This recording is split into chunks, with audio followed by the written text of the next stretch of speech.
How's it going, Rangers and overall hockey fans? Thank you guys so much for watching. This is and listening wherever you get your podcast. This is Rangers Review. We are at episode 50 now, I believe. The big 50. I can't believe we've already hit 50 episodes since we started over the past year or so. But we have a big episode today, and this is something that, again, we haven't recorded in a while, and that's why this is a pre-recording. We normally go live each week or so. I'm going to recap the past week of games for the Rangers, but we did a pre-recording this time given our current schedules and statuses. And yeah, a lot has happened since the last time that we talked, Steven. So I'm excited to get in this one. This is very much going to be a very heavy Statboy Steven-esque type episode. It usually is because Statboy is, again, like his name, going to be giving us all the stats and all the further information than what I normally give you guys as I share my input on all things New York Rangers. But Steven's been at the majority of the games for the Rangers, at least over their past four. He's been at three over the past four. So we're going to briefly touch on the games before that, including the games against Winnipeg and the Devils, because again, we haven't talked in a couple of weeks. Steven has been in the States. If you guys don't know, he is currently living in Ireland. So he's not going to be in the U.S. constantly. And when he is, he's obviously going to make the most of it. And he definitely did during this trip as he's currently still here. So very, very excited to get into it again. We'll be breaking down these past numerous games for the Rangers. Also getting into, of course, the big news, which is, yes, that the New York Rangers did make a trade. And it looks like it'll be the first of multiple to come, that being in Frank Vatrano from the Florida Panthers. We'll be sharing our in-depth analysis on that, what it means for the Rangers going forward in their upcoming schedule. And yeah, just a lot to get into. I'm very excited. It's been a while, so I'm very much looking forward to getting into this. But Steven, how are you doing today, buddy? Doing well. Yeah, it's been a crazy 2 weeks for me. Sorry about the bad lighting. Sorry about the weird environment, but I'm in my fiance's room right now recording. Very hastily set up No worries. location. The podcast listeners, it's not like it matters to them, especially. That is true. That is true. But no, I mean, it's been a great trip. I spent some days in St. Paul, spent some days in St. Louis, then drove to Chicago for the weekend. Flew back on Saturday, the day the Rangers played the Dallas Stars. So watched that game back in New York on TV again. Then attended the Anaheim Ducks game. And a couple more days. I'll fly back on Monday, which is in hindsight probably a really big mess up by myself because I'm going to be on the plane during trade deadline. But yeah, it's kind of an important day for us Ranger fans. I mean, when Steven, when you told me that, what was it, yesterday or the day before when we were texting, I was like, this is our luck, because it was so funny because it reminded me of last season. I was at Citi Field for a Mets game, and that, I believe, is when the Rangers fired David Quinn. Or pardon me, it wasn't David Quinn. There was some type of news that was transpiring. Maybe it was David Quinn. I could be wrong. I think it was coaching news, but it was just funny. It was like, with our luck, of course, every single time that something of significance happens, more often than not, we can't just jump on it live and talk about it right away. But regardless, if anything does happen on the trade deadline, Steven and I will discuss it as soon as we possibly can. The Rangers have already started their moves, which is definitely awesome. I love that move for them. But again, we'll be deep diving it all. And a lot of things have been happening in the sports world, not just for the Rangers, for hockey, but obviously NFL free agency has begun. And there's been endless trades and signings in the baseball world, which is what I cover mostly for my New York Mets channel. So there's just been a lot of hecticness as of late, for sure. And I know that you've definitely been enjoying it, especially with the games that you've been going to for the Rangers. Yeah. And, I did a little bit of baseball, tourism stuff when I was in St. Louis. Went to Busch Stadium. I sent you some pictures while I was there. And I think an hour after we visited the stadium, the baseball lockout was lifted. So you're welcome. Yes. Thank you, Steven. No, I've only been to one baseball game in my life. It was a Yankee game when they played. What did they play? I don't even remember who they played. I just remember they won because they won the division that night. Okay, fair. I don't know who they played, but that's the only baseball game I've ever been to. It was in 2019. Seeing Busch Stadium was nice. It's they have this little baseball village next to it. Really nice area, and it was part of a fun trip to St. Louis with the the Gateway Arch and watching the Rangers. So overall really cool trip. But yeah, let's dive into the games. So before I do the breakdown, the first two games, I'll do a quick recap, no longer than 30 seconds, and then I'll dive a little bit deeper into the games that I actually attended. Sounds good. All right, so let's get started then. So the first game after we recorded was, of course, the game at home against the Devils. I don't know if people remember because it is like 2 weeks ago already, Yeah, but right. It feels like it was a light year ago. yeah. But in the last game before my flight, the Rangers beat the Devils 3-1. Zibanejad, Hedel, and Kreider for the Rangers, and Hischier got the only goal for the Devils. That was Kreider's 36th of the season. Um, and yeah, good win. You know, just one of those wins that you really need, especially against a bottom team in the division. And then of course they played their first of 4 road games in Winnipeg against the Jets. Another good win, a 4-1 win. Goals Great win. by Goudreau, Trouba, and Kreider had 2 in this one. One on the power play, which I'll get into after I do the final recap where I go over his goal numbers and power play goal numbers. Nick Ehlers got the one for Winnipeg, so 4-1 win in Winnipeg, and then they go south, and this was the first game I attended, the one in Minnesota.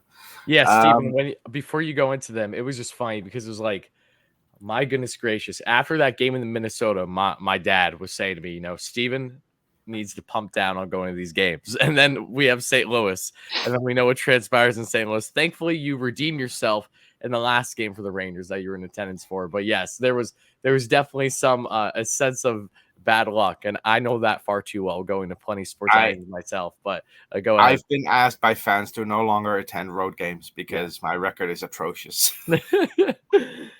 I've seen the Rangers lose 6-3 in Tampa, 5-1 in Calgary, now 5-2 in Minnesota, and 6-2 in St. Louis. You just got to stay at MSG. Let's just leave it Yeah, at yeah. that. The home games, I'm pretty good. You know, the home games. I haven't seen the Rangers. I've only seen the Rangers lose once at MSG, and that was the 25th anniversary game against the Hurricanes. Oh wow. Okay. Um, so yeah, I have a much better record at home. The road games, Nashville 2-1, Arizona, which was 2-1 in 2018, and the Winter Classic, which was technically a road game.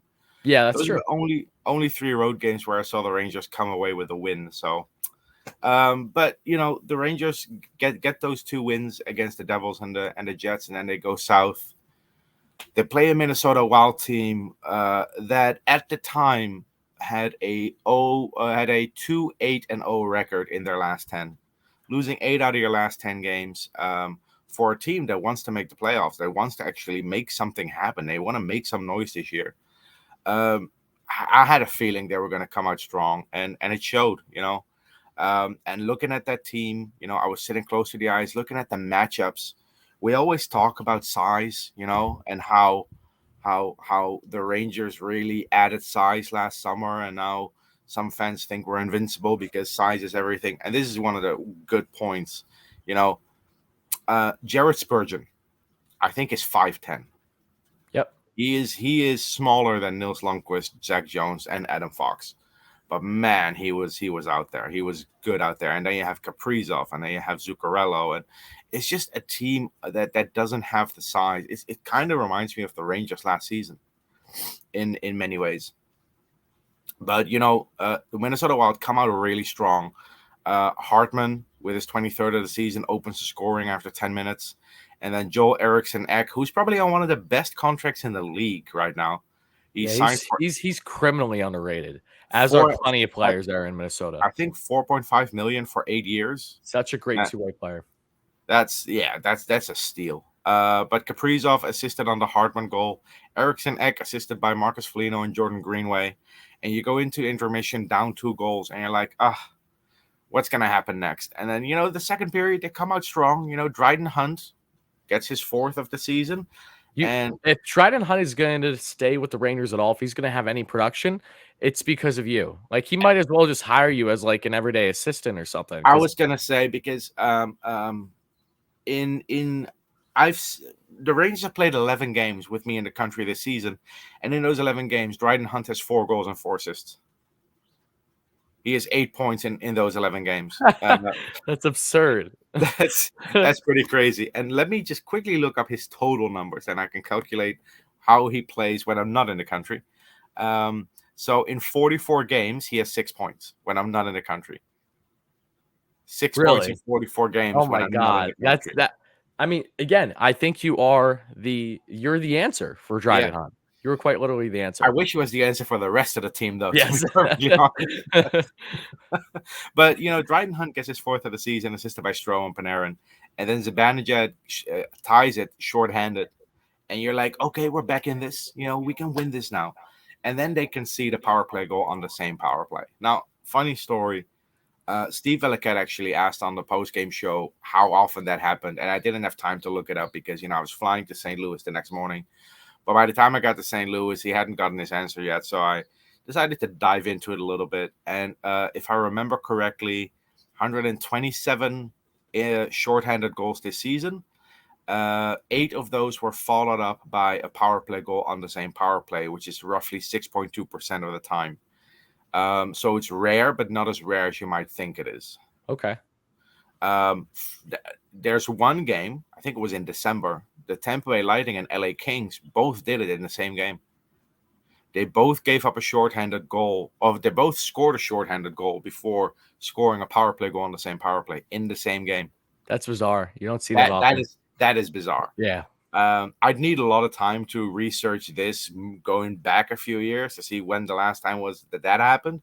I'm not going to waste my time on that, but it's not Rangers related. But yeah, 6.2% of the time this season, when a shorthanded goal was scored, it's followed up by a power play goal on the same power play. So Kevin Fiala on the power play gets them back in the lead, assisted by Boldy and Foligno. And then Foligno himself, 3.9 for him, gets the goal, assisted by Dumba and Brodin. And then Kevin Fiala with his second, assisted by Zuccarello, making it 5-2. Overall, this was the most frustrating game out of the two that the Rangers lost on my road trip. Simply because they had a chance. They were in this. You come back from being down 2-2, and you're like, okay, just kill this penalty, and we can actually maybe win this game. But the Minnesota Wild, they were all over us. I don't think there was necessarily a lack of effort in this game as much as there was in the next game, which we'll get into.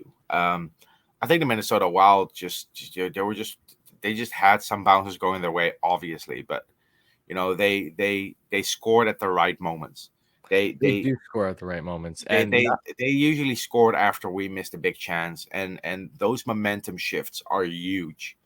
So unfortunately, we lost that game. before we head into the next one, hold on. Okay. I wasn't done. No, my mistake. What also really plays into this, and this is a recurring theme, we've discussed this before. The Rangers struggle when they don't get power play opportunities. Yes. There was only one power play in this entire game, and it was on a Patrick Nemeth trip. And that was the power play that resulted in both the shorthanded and the power play goal. Mm-hmm. So the Rangers didn't get any power play opportunities. And that really hurts them. And teams, since the All-Star break, I think something clicked with teams. Or, I don't know, maybe coaches talk to each other. Maybe players talk to each other. But there's something different about the teams playing the Rangers after the All-Star break. They're very well disciplined. And when they are, it's really hard for this Rangers team, to get into their groove. I don't think that just has to do with the Rangers. I think that has to with most clubs, right? Because when we were talking heading into the All-Star break, always my concern is, how are the Rangers going to look, especially if they had a strong first half? Because naturally you see collapses all the time, and you see drastic adjustments depending on how teams were operating before going into the All-Star game. So you can tell, especially not just with the Wild, but other clubs that won, they're realizing exactly what the Rangers' main focus, what are their main successes are, and that is on special teams, not just on the PK, but of course that power play, and taking away that as much as possible. They're quickly realizing, I think, from the All-Star game and on. And that doesn't just go for the Rangers, though. I've seen that for many other teams already post All-Star break, where their adjustments, you can tell that there was something that transpired, a different mindset going into the second half. Now, how drastic that varies on the team, of course, and to really just wrap things up on Minnesota again, this was a game where, again, the second time the Rangers lost to Minnesota this year. First time was, unfortunately, on Henrik Lundqvist's retirement night, and they've just had their upper hand. They've been the better team in this one. Again, the Rangers have their chances, and the Rangers have been comeback kings. They have been the team that has been able to overcome adversity. Basically, one of the best in all of the NHL this year. The amount of games that they were down to come back has been tremendous. But it's not always going to work for you, especially when you're facing a team like Minnesota that is having the year they're having, and their chemistry is just off the charts. Mhm. They're doing things this year with their head coach really over the past year and a half that has genuinely surprised me to a certain extent, and of course led by Kaprizov and getting career performances by the likes of Ryan Hart and the role players, of course, and pardon me, and Zuccarello and others. They have a balance to them that is awfully appealing. That I think has gone under the radar Mhm. throughout the entire NHL season. Yeah, there's also a sense of urgency with this team because this is an all or nothing year for them. Yep. Because next year they're going to have to deal with those ridiculous cap penalties on the Suter and Parise buyouts. So this is their year. They have to do something this year. And coming into the game, having lost 8 of your last 10, yeah, you play at home against an original 6 team that always gets the blood flowing a little bit. Yeah, they came out strong and they fully deserve the win. Georgiev did not have a bad game. I'm just gonna say it because I know Ranger fans are ready to blame him for this loss, but no. He made 23 saves on 28 shots. Talbot made 23 saves as well, but he only faced 25. It's not like the goals were all on the Georgiev. Yeah, there was, I think, 1 or 2 fluky moments by him, but he played a decent game. It's more the team in front of him that just wasn't ready for the storm that the Minnesota Wild threw at them. Yeah, Um, and the same can be said, even worse for that matter, when they go into St. Louis. Yeah, yeah, and that was the next game, and Yep. I got me and my fiance great seats behind the bench. We were able to we were so close we could read Gerard Gallant's notes on the bench. That's awesome. Um, and it was great to be so close to the action and get to see players respond as they come to the bench after a bad shift or after a good shift. Um, but this game, they were just never in it. Unlike the Minnesota Wild game, they came back from being down 2-0. This game, they can see 3 goals in like 2 minutes and 40 seconds. It's Robert Thomas first from Cairo Pareko, then Barbashev from Saad and Krug, and then Thomas again from Cairo and Tarasenko. And within 2.5 minutes, you're down 3 goals. And it didn't look like the Rangers were going to recover. But at the end of the period, Ryan Strome on the power play gets us back in it, which this was the highlight of my trip hockey wise for me because that was Igor Shesterkin's first ever NHL point. And it's crazy that it feels like he would have had one sooner, right? With how Yeah, amazing he is with his puck yeah. handling. I'm like, it's about time. It felt long overdue. It really did. The thing is, on the power play, the Rangers tend to pass excessively before they get a shot on net. So the most likely scenario where a goalie gets an assist is if it's on the power play, if he stops the puck behind his net, or if he passes it to a defenseman, and then you score within one pass. That's the only way you're gonna get an assist as a goalie, or the most likely way. And that happened in this case. Adam Falk carried it up the ice, passed it to Strom. Strom potted it. Going into first intermission, down 3-1, you're like, okay, we're down 2 goals, but we've been here before. We were down against Minnesota Wild. We can get back. And then, all the talk they had in the locker room is just, you can throw it in the trash when 15 seconds in, Ryan O'Reilly scores, makes it 4-1, and Igor Shesterkin is pulled. And that hurt because I don't think Shesterkin played bad enough to warrant him being pulled. I think it was more so just because of how the Rangers were performing. We've seen that plenty of times where Yeah, even if the goaltender isn't completely at fault, it's like, all right, we just need to basically shake something up here, even if it isn't all Igor. I know, but it's if he wanted to do that, he should have done it after the third goal by Robert Thomas in the first period. That's fair. Because you give up 3 goals in 2.5 minutes, Yeah, that's the point where you pull the goalie to send the true. message. If Agreed. your point for pulling the goalie is to send a message, that's when you do it. If you want to pull the goalie because the goalie's not in the game, I'm fine with that too. But that's just not what it felt like with Igor Shesterkin that night. But Ryan O'Reilly makes it 4-1, assisted by Shen and Perron, and from there on out, the Rangers just never got back into it. They scored twice in 35 in 35 or 38 seconds. Yes. Jake Wallman, Ex- who probably a lot of Ranger fans have never heard of, uh, by Robert Bortuzzo and Ryan O'Reilly, and then David Perron with his 14th of the season by Scandella and Braden Shen. And the only highlight after that was the power play goal by Keandre Miller.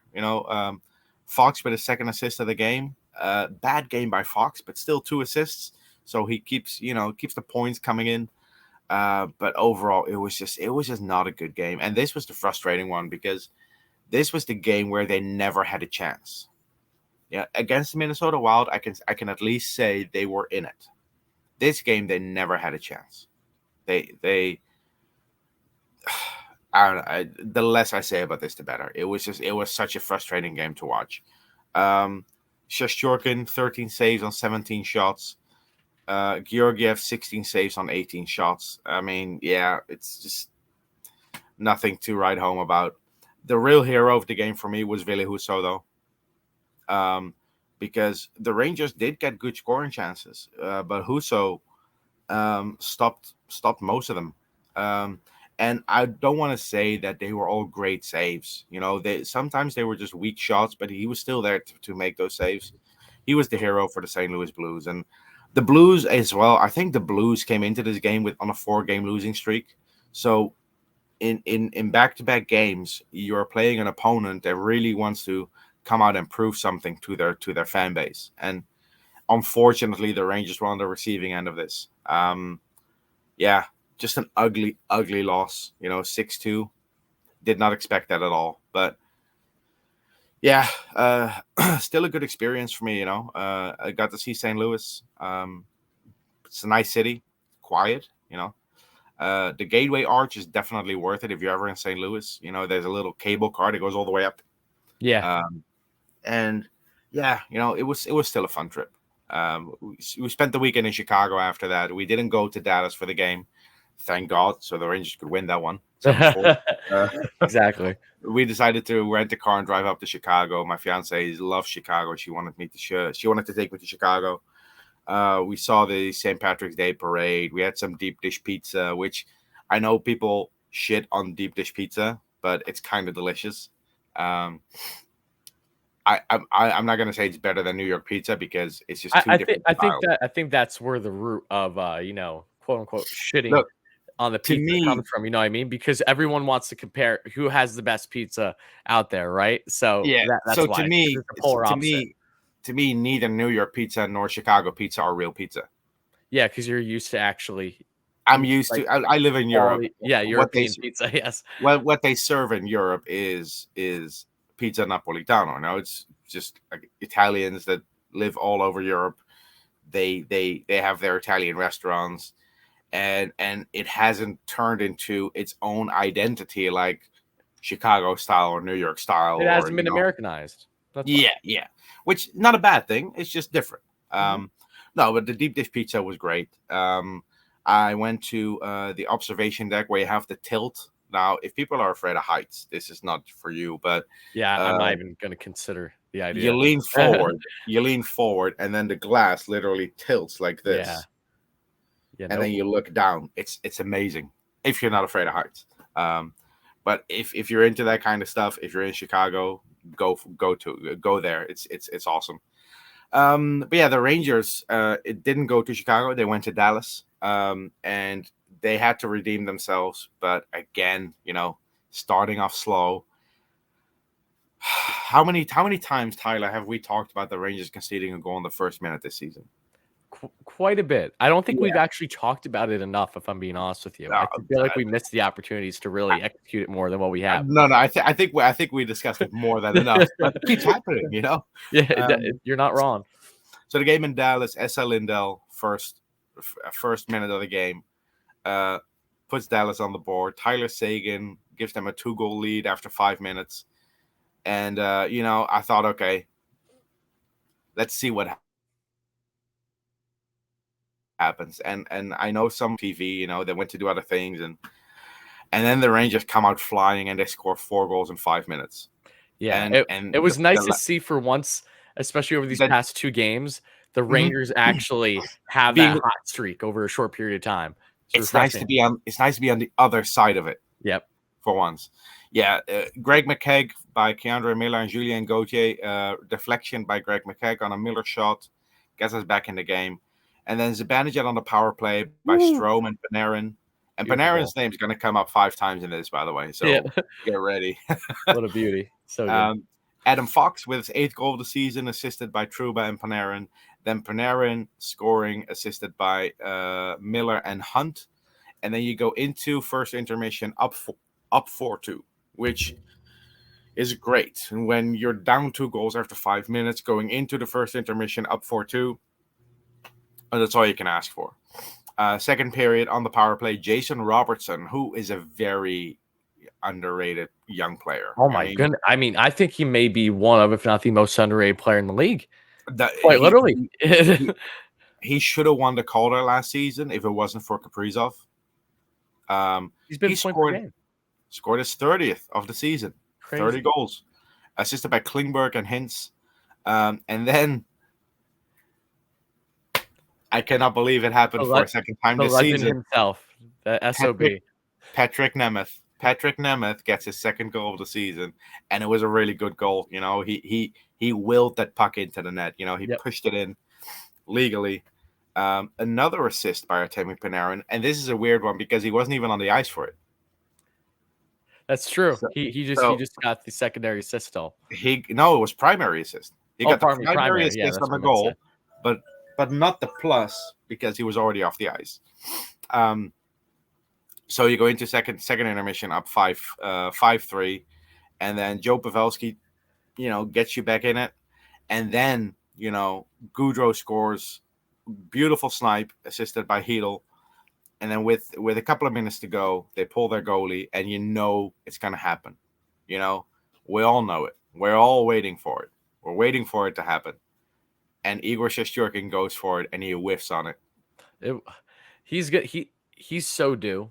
I mean, the fact that he just got his first point the game prior. He's going to get one. He's going to get one before the end of the season. I truly believe it.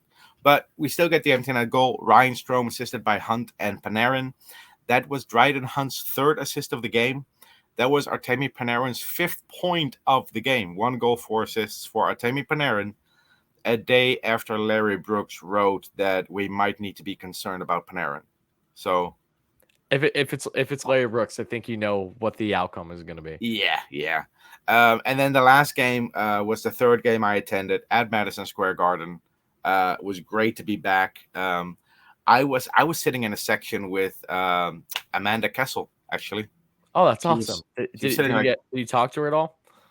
Yeah, for like a few seconds. My fiance wanted to take a picture with her, and her brother was talking to her, saying, "Hey, tell Chris Drury to trade for your brother." Yeah, exactly.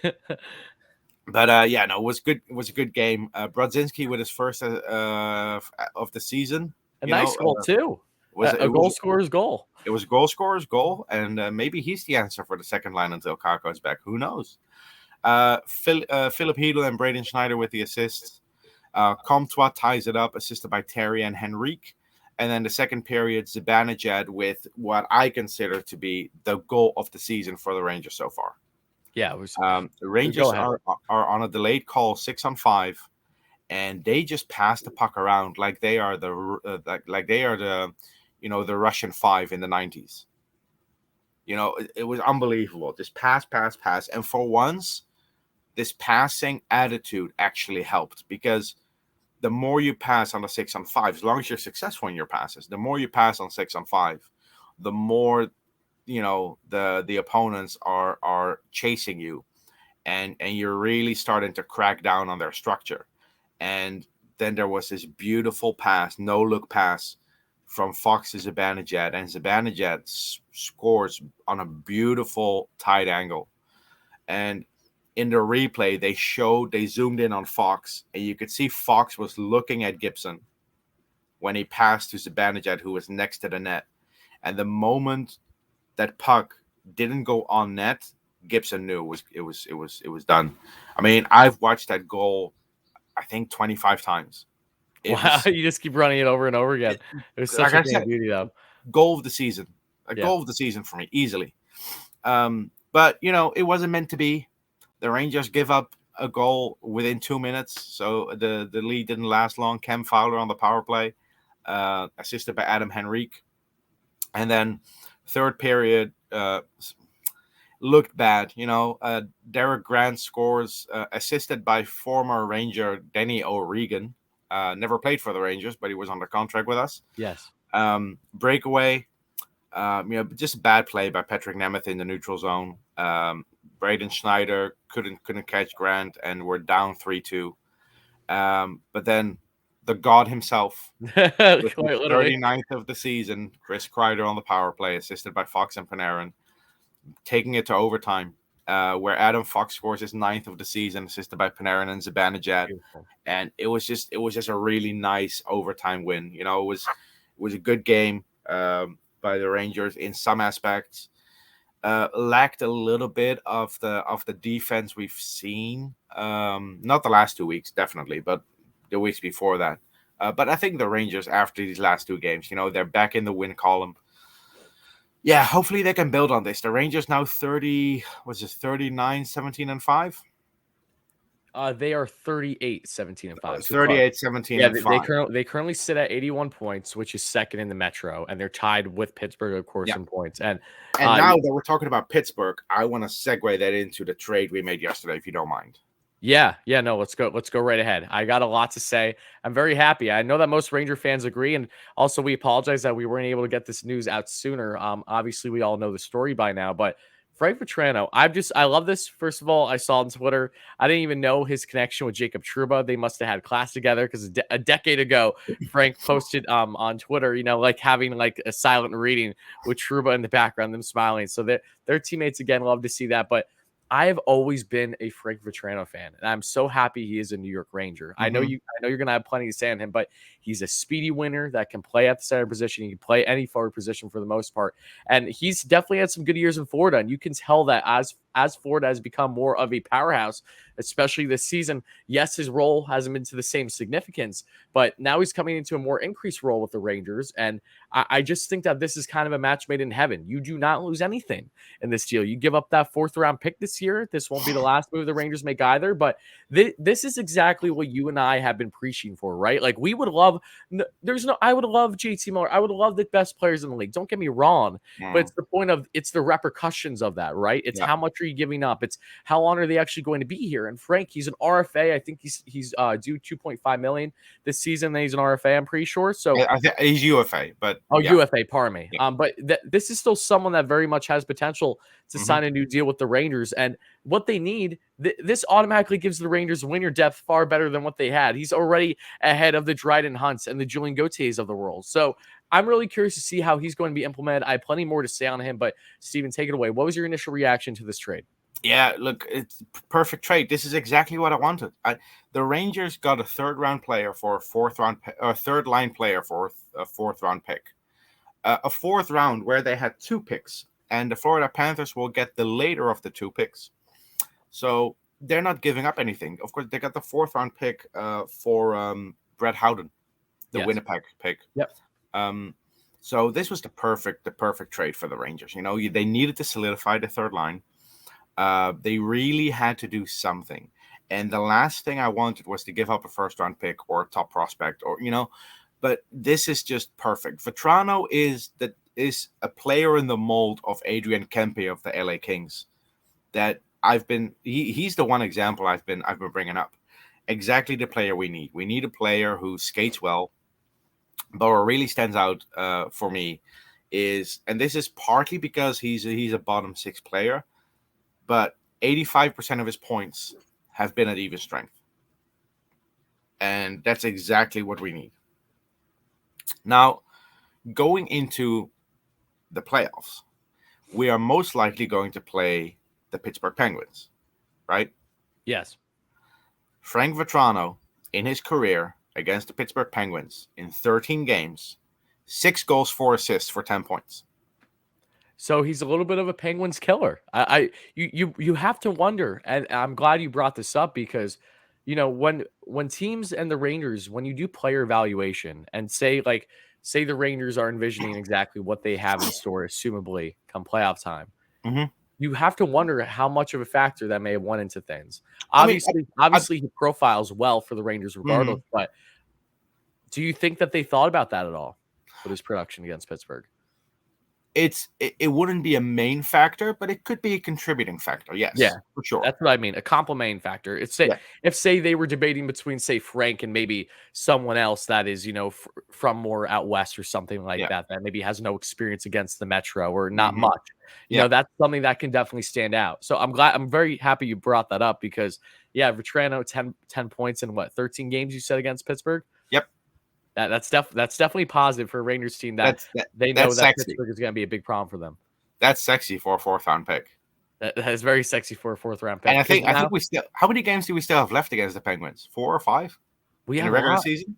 We have a lot. We barely played them so far. Exactly. Yeah, Exactly. yeah. So So let's hope for the best. He is going to play tonight against the Islanders, I think. yes, Um, but yeah, a couple of more things about Vatrano. Of course, played for the U.S. at different age levels. Was a teammate of Jacob Trouba at a young age. Um, he's the fifth UMass alum to play for the Rangers. Thomas Puck, Connor Allen, Michael Koska, and of course Zach Jones were the yes. first four. So Zach Jones and Frank Vatrano have that same background, um, and he's a Boston guy, and are we really surprised that Chris Drury trades for a kid from Boston? No, and No. it's kind of funny how he's not just a Boston guy, but he started his career with the Bruins too. So Yeah, they yeah, had him for a couple years, then he got dealt, and he's been yeah. beyond productive when he's been playing for Florida. Uh-huh. His breakout season, of course, came in Yeah. 2018, 2019, where he had those 39 goals, 24 Mhm. goals, 15 assists, and again a more increased role. But And Vatrano he's very much a role player with speed, and mhm. again can execute 5-on-5, which has been the biggest enemy for the New York Rangers throughout the Yeah. season. It is, and that's where the Rangers needed help. This is the perfect trade for the Rangers. And I said this before. I compare this Rangers team to 2012, where they're carried by special teams and goaltending. The move the Rangers made at the deadline in 2012 was John Scott for a fifth round pick. Yeah, I remember that. They didn't go all in. I could say they have made one or two more moves, sure, but those were the type of moves I always expected. And look, Vatrano for fourth, it fits the mold of what I was hoping for. It fits the mold of what I was expecting if I compare this team to 2012. Just a great trade overall. I think there's going to be one or two more moves coming, but this is a really good benchmark for what we can expect as Ranger fans. And for the Florida Panthers, this is something that I highlighted earlier, right after the trade was made, in a chat with a friend. The reason the price is low is because Florida was trying to get rid of salary because they Correct. wanted to make a separate move. If Frank Vatrano is on a selling team, he probably gets a second or third round pick.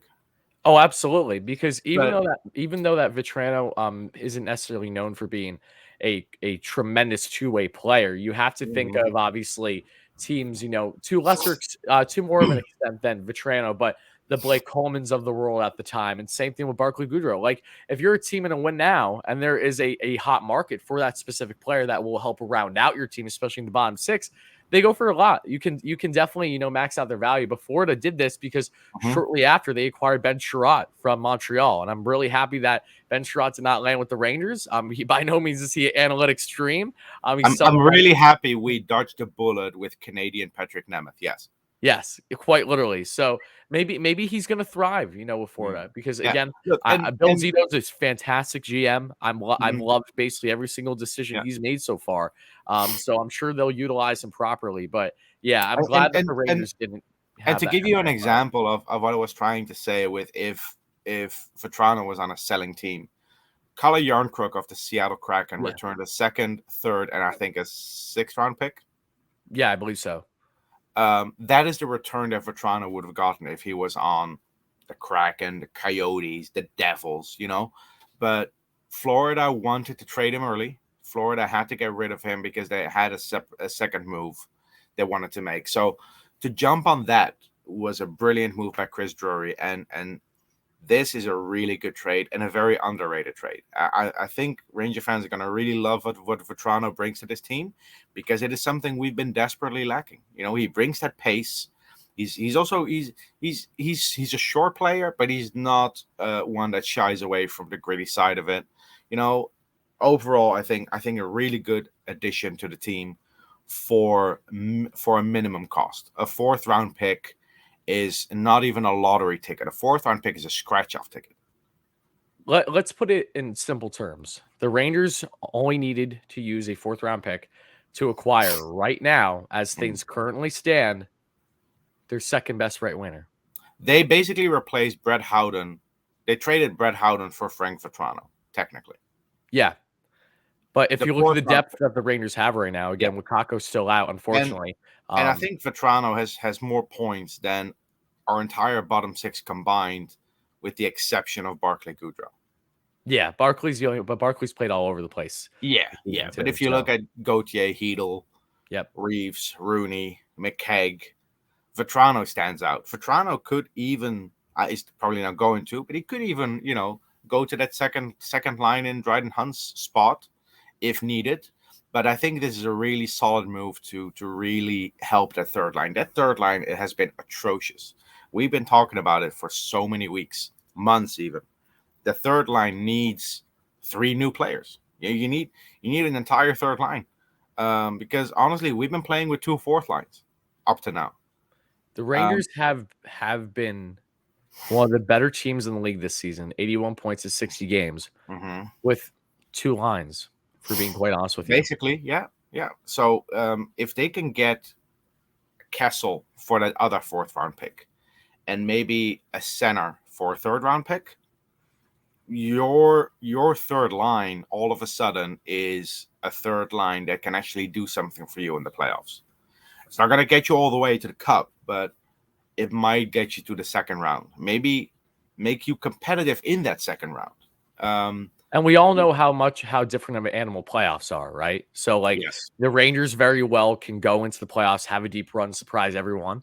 They can go Mhm. in and get completely outmatched that we've seen, going back to when they were in the play-in, the bubble, I should say, against the Hurricanes. So what's next for the Rangers though? Because we know that this is only the start. There's a clear expectation that more moves are going to come, and Yeah. whether or not that Drury finds himself still wanting to add a defenseman, that is yet to be determined. We'll see if that transpires. Offensively, though, we know that they've been tagged in numerous guys, and we know that Phil Kessel has been such a hot topic just for the sake of what you will probably have to give up to acquire someone like him. But someone that I want to touch on with you briefly, someone that I know that reportedly the Rangers have shown interest in. I saw this from Elliot Friedman over the past day or so. The Rangers have shown interest in Alexander Radulov. And that's one where on the forefront, I'm not all that excited. I know that what you're getting, what you have to give up to land someone like him surely is not going to be much because of how down of a year he has. Do I think he's still an upgrade over the likes of Gauthier and Hunt? Yes. But I genuinely don't know how to feel about something like this, other than just his experience, having deep playoff experience, especially with Dallas. I mean, there aren't too much positives I necessarily see out of the fact that you'd be able to buy him on the low. So, Yeah. what's your thought on Radulov? Again, 18 points in 52 games this season for Dallas, but only 3 goals. I mean, is this the kind of guy who's by no means a defensive stud? He's not a two-way player that from all that I know during his time You in know, Dallas, especially. Like, what's your take on him? if I'm going for a goal scorer whose scoring has dropped off a little bit, then just give me Phil Castle. Agreed. Radulov, yeah, maybe 3 years ago. 3 year, just to put things into more context. 3 years ago, Radulov in 2019-2020 had 34 points, 15 goals, and 19 assists. So yeah, I agree with you. Radulov was a better player then, obviously, than he is now. He's quite literally in the latter half of his career at 35 years of age.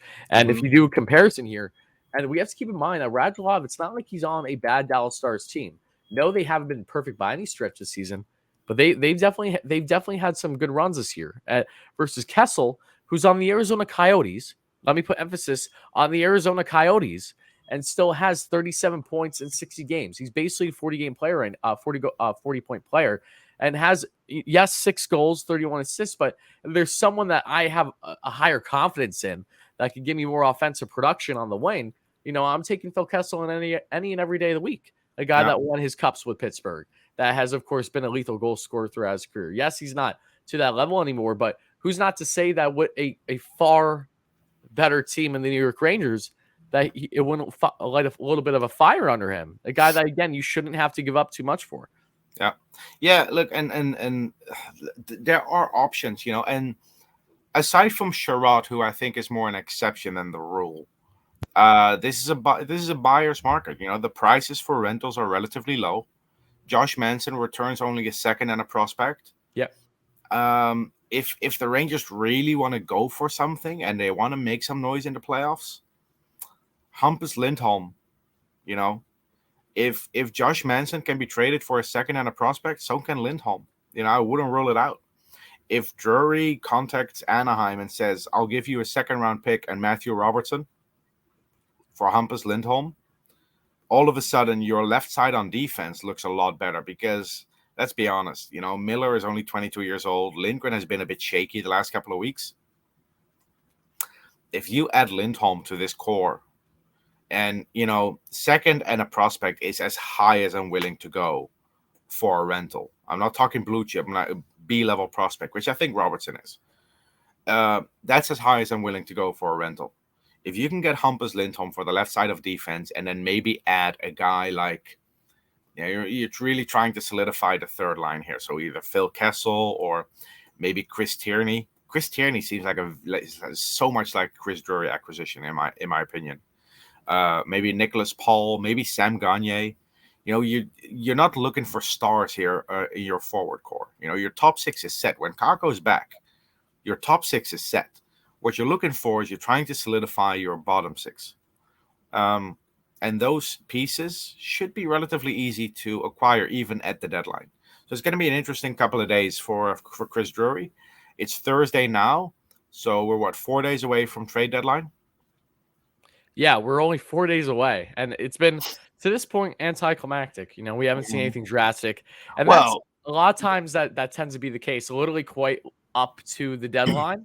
I genuinely hope not just for the Rangers, but for the NHL as a whole, we do see a lot of transactions because it makes for fun things yeah. to watch in the sports world, like anything else. Yeah. Look, and if when you look at the especially centers, when you look at the pending UFAs, it's mostly guys who are on contenders. You have Kadri on Colorado, you have Bergeron on Boston. Vinny Trocheck is a player I would love to add to this team, honestly, but he's on the Carolina Hurricanes. He has 40 points in 59 games. He's not going anywhere. Malkin, who has 24 points in 25 games, he's on the Pittsburgh Penguins. He's not going anywhere. So what you're left with, if you're looking for a center, is guys like Nick Paul, maybe Jason Spezza, although why would the Maple Leafs trade Jason Spezza? Because he brings exactly what you need in the playoffs. Maybe a guy like Marcus Johansson on the Seattle Kraken. Versatile player, can play all three positions. How has he been? Has he been healthy this season? Yeah. He I think he battled an injury early on. He missed a couple of games, but he played most of them. Because Johansson has always been a talented player. He's just unfortunately been unbelievably injury riddled for a good portion of his career. Johansson was a thorn in our side when he was on the Capitals for years. That feels like it was so long ago now. My goodness. Johansson Burakovsky was a nightmare third line on the Capitals team when we were contenders. But yeah, I would love to add Johansson, to be honest. And looking at his playoff record.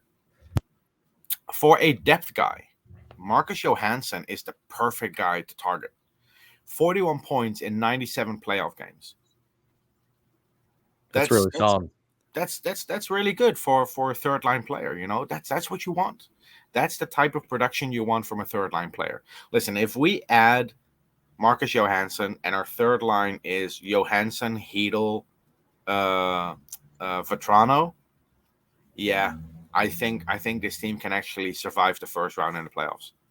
Yeah, I'm feeling far more comfortable if the Rangers just continue to add more depth moves. Yeah. And again, it's going to be exciting, interesting to see what happens. Who knows? Maybe they'll do something later Mm. today after we or record, or of course within the next couple days. By time we talk Wouldn't be the next, first time, right? Wouldn't be the yeah, first time. exactly. But by time we talk next, obviously the Rangers would have more than likely at least Yeah. made more moves. So depending on our schedules, we'll try to address it as quick as we can. But at the absolute worst, we'll address it probably when we, as of now, plan to come back, which I would assume right now is probably around the 23rd after 4 games for the Rangers, like we normally do. But yeah, I don't really think there's anything more that needs to touch on for the Rangers. I'm Um, excited to see what they're going to do deadline wise, and just one Steven, what do thing you have for? before we go into the number 50, and to end this recording. I haven't touched on this yet, but Chris Kreider's goal scoring numbers Go ahead. uh, today: 39 goals in 60 games played. After 60 games, he ranks first in power play goals with 20 in Rangers history. He ranks fifth in goals with 39 in Rangers history. Wow. And he's only 2 goals away from tying Steve Vickers' record for goals by a Rangers draft pick for this team with 41. And he has 22 games to get it. He does only have 22 games to get it. I think, you know, I I said, I'm almost certain I said to you that Kreider will finish the season with what, 45 goals? I think that was my prediction. I can definitely see him getting there, maybe even more. I mean, If he goes 1 goal for every 2 games, he hits 50. yeah, that'd be awesome. Hopefully, he doesn't Oh, go on a complete cold streak. Either way, regardless listen, on what we've Kreider been does. talking about a Kreider cold streak all season. It's not gonna happen, man. No, I mean not nearly to the extent that we've seen previously in his career. No, This is Kreider's breakout year in so many ways, and yeah, we can't begin to say how impressed we are and how happy we are for him, especially just showing like he's always been that lethal killer with the net yeah. front presence. He's always been in the NHL's elite in that category, especially with his deflections, his tip-ins. But Hmm. things have just taken new heights this year. So again, can't begin to say how happy I am, not just for him, but obviously for us Ranger fans to see that kind of production from him. And his what age? How old is Kreider now? Age 30 season? Age I was born 31? in 91, and he was born in April, I think, because what I remember is that Zibanejad, Kreider, and Butch Nevers were all born in the same month. Oh, okay. So he's turning 31, I think. Let me double check. I just want to make sure. Yeah, he's turning 31. Yep. Yeah, Awesome. Yeah. Shout out Crides. We hype up Crides every single episode, but there's been no reason to not do anything else, right? It's been the Kreider show. It's his world. We're just living in it this season. it Um, is. It is. Look, okay. and honestly, the Rangers have some amazing numbers this season. Kreider 39 goals, of course, but also let's not forget Panarin 71 points in 55 games now. Very sneaky. He over the past couple of games, he's stood out. Panarin Yeah, over the past 4 games has 10 points, 1 goal, 9 assists. yeah. But yeah, he's been very sneaky, and so has Fox a little bit too. Fox again, 6 points in his past 4, 2 goals, 4 assists, and Mika, the goal scoring continues for him with Zibanejad and Fox both on 61. Yep, and Mika has 3 goals and 1 assist over his past 4. So Yeah. yeah, he's been doing a very good job. It's We awesome. might finish the season with 5 players hitting 50 points or more. That's a big deal for a Rangers team that I famously remember, especially in my early years as a Rangers fan, where the most they would max out a season, was around, 59, 50, 55. 61. Yeah, Yeah. 61. Yep. Still got 20 plus games to go. So Yeah. it's definitely a Strom only great needs feeling. 7 points to hit 50. So Yeah, he'll get there. Yeah, yeah, Strom's had a good season. Hasn't had anything drastic, but he's giving us exactly what we normally yeah, expect from him. Um, exactly. Okay, so let's get into the upcoming 4 games for the Rangers before we get on to the number 50 and its history and our predictions. But yeah, big game starting tonight. I know that most of you guys are listening to this podcast already know the outcome of at least the Islanders game. So if you guys still listen to the entire thing, we do appreciate it. I know that's not always the most appealing for viewers, fans, when it's the same day of a game that we do recording. We try to avoid it. Just things have been so hectic lately, especially with me with baseball back because that is what I do mainly. I mean, it's just been endless Oh, I thought it hecticness. was. I thought it was because of me flying to the other side of the world. But okay. Oh, that too. But it goes directly in hand. You know what I mean? We Yeah. we Yeah. should have we should have done a recording. I was hoping that we Hmm. would do it before the Anaheim game, but it just didn't work out. Yeah. But that's fine. Regardless, Islanders tonight, and then we have Saturday in Tampa. Then we have it's a back to back. This is going to be tough as hell. Back to back in Tampa, and then in Carolina on the 20th. And then the final game before we assume we speak again is against the Devils on the 22nd away too. So big games for the Rangers coming up. This weekend scares me. It does scare me a little bit, especially against Carolina, because that's a team that again has just had the upper hand on us so many times.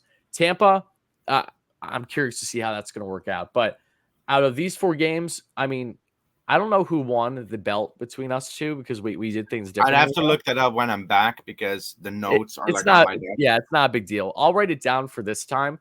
But I'll predict first just for the sake of doing it because I think you did it last.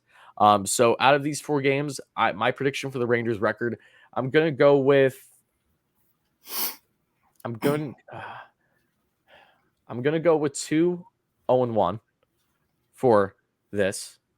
2-0-1 for a 4-game prediction. No, because I can't count. Give me 1 second. 2-1-1 is what I'm gonna go with. So what's yours, Steven? I was gonna go 2-1-1, so you stole that from me. I'm gonna go 2-2. And you're gonna go 2-2. Okay. I shouldn't have said anything. I should have just let you write down. Yeah, you should have. 2-0-1. I should have just shut up. I should have shut my mouth. Okay. Out of these games, I think the Rangers are going to score 12 goals. I'm gonna go 11. Okay. All right. The only reason why I picked potentially the over there is, averaging 3 goals per game is because of just how high scoring these games have been overall lately. Even though that, yes, they only scored 2 apiece in the Minnesota and St. Louis games, the offense is just picking up overall right now. Yeah, so I'm going to say, and if Trocheck clicks with this team, that's the wild card here, man. Vatrano. Sorry, Vatrano. Oh man, you got the wrong former Panther. We're all over the place. I was so afraid I was gonna make this mistake because for some reason, I always mix up Trocheck and Vatrano. Well, I mean, yeah, I don't know why. Probably maybe because of Vinny and Vatrano. Yeah, that's maybe? I don't know. That's the only thing. Weird. And again, both former Panthers. I get it. Yeah, I do. Anyway. Okay, so let's get before we get into the number 50. I do want to raise a little awareness. I am doing a giveaway on Twitter this weekend. Okay. I tweeted about it yesterday, but before the Anaheim Ducks game, I was lucky enough to, for the first time in my life, actually meet Henrik Lundqvist. And he was so kind to sign a 2000 draft puck for me. That's fair. When did this happen? Because I feel like I remember this. This was before the Ducks game, so Tuesday. Oh, okay. So this literally just happened. I didn't know that you met Hank. My goodness. Well, I had an opportunity to take a picture with him back in Nashville in 2019. Oh, I know. It didn't happen, unfortunately. He only had time for one photo, so I let my fiance go first, and I have not let her hear the end of it. So I got my opportunity to get a picture with him, and he signed a puck. So I'm doing a giveaway on Twitter. Check out my Twitter account for more info. It should be there. Yeah, that's going to be at _Steven. Steven. We have it, obviously, if you guys are watching on YouTube, especially to check it out. But was there a glow around him when you went up to him? Because naturally, when you go to a man that majestic, there has to be something has to be happening. Like it's like meeting literally royalty. It's like meeting royalty. Yeah, right. It's something else. I've never met Hank. I hope I will at some point. Like a movie star. Yeah. The guy oozes sex. It's crazy. It doesn't matter, what you normally are interested in. It could be guy, girl, animal. Like, it doesn't matter. I say that as a straight man. Henrik Lundqvist oozes sex. It's crazy. Yes. But I always would have the joke with my friends and my brother. It's like It's like if there ever needs to be a pass to change my sexuality, Henrik Lundqvist is always that exception. It's always him. It's always him. Okay, this is gonna go in the wrong direction now. But I no, think this is universally agreed upon, though. oh no, Like no. I mean, there's no that's the argument thing. there. But no, but he was super nice. You know, he took his time to take a picture, and you know, he's the king. You know, both as a player and as a person. He's perfection. Well, I'm very happy that you got to meet him. Yeah. It was overdue for sure. I'm Yeah. glad he got the puck, especially his draft puck too. That's pretty sick. So yeah, it's a draft puck from 2000. So he was pretty. He was smiling when he saw that puck. He's like, oh wow, I haven't seen this in a long time. So that's sick. Love that. Anyway, okay. Number 50. Can you tell me how many Rangers in history have had the number 50? Only one. Oh, okay. Then that's easy. It's your boy. It's your boy. It's your boy, Elias Anderson. Yeah. I was thinking that maybe there was potentially a goaltender that was, but that was the only thing that. Yeah, Elias, in official games, you know, we're not talking preseason because you know they're playing. Will Cooley wears number 50 in preseason, for instance. Yeah. But in official games, number 50 has only been worn once by Elias Anderson, the 7th overall pick of the 2017 draft, who now plays for the LA Kings. Yeah. Okay. I mean, look, I'm happy. I'm glad we're back. I'm excited to talk again. Hopefully next time we talk again, we got some fun moves. You know, nothing that again is gonna maybe make us a little upset based on what we gave up. But I expect more to happen. I will repeat the names that I'd be happy with, like Johansson, maybe Raquel. Might be a little bit more expensive than a guy like Marcus Johansson, but Rickard Raquel, Hampus Lindholm for a second, and Robertson, I'd be totally on board with. Phil Kessel for a 4th. You know, we don't have to retain any salary, so that drops the price a little bit for us, I hope. But stay away from the big pieces at the deadline, please. Don't trade away your first round pick. Don't trade away your top prospects. Keep them. That's all I want. Agreed. 100%. So that's going to wrap things up for Rangers Review, guys. This was a lot of fun. Again, very excited to be back talking Rangers hockey and looking forward to the next episode. As always, as of now, it'll be 4 games from now. Again, that is subject to change, unfortunately, but hopefully as of now, it'll be 4 games from now. So guys, thank you guys so much again for listening, watching, wherever you get your podcast. Leave us a great review if you guys enjoyed the pod somehow, some way. And on YouTube as well, subscribe to the channel if you haven't already at Rangers Review. More great stuff coming here for the Rangers Review. Guys, myself, Wardy, and Sapboy Steven. That'll do it. Thank you guys so much. And Steven, any final words before we get out of here? Happy St. Patrick's Day and let's go Rangers. Happy St. Pat's. Let's go Rangers. Peace out, guys.